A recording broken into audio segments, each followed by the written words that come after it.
Hi everyone, Rob DeLisi here with Stonegate Legal Services, and today we're going to talk about the acceptable forms of service as per the Landlord and Tenant Board.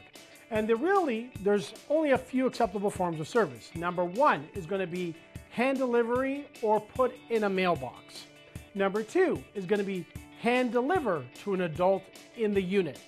Number three is sliding it under the door or in a mail slot. And that's usually with condominiums or apartment buildings. Next is going to be fax. Believe it or not, in 2026, fax is an acceptable form of service. Number five is going to be mail. Now, if you are going to mail it, remember you need to add on the days for service on your termination date.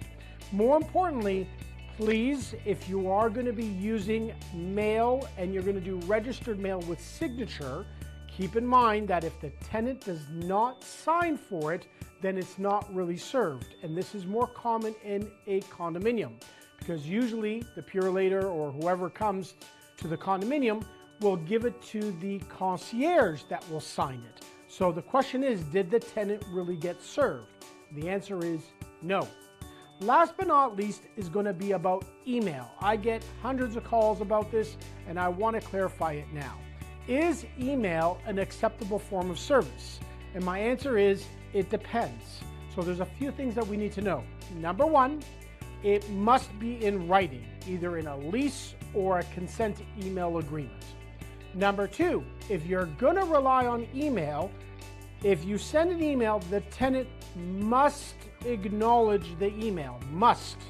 And last but not least, is that at any time, the tenant can opt out of having email as an acceptable form of service. So even in our office, if you have a consent to email or you have it in the lease, we still mail it and then we email it for reference. This way, when it gets to the board, the adjudicator can't question whether that this was done through the acceptable forms of service.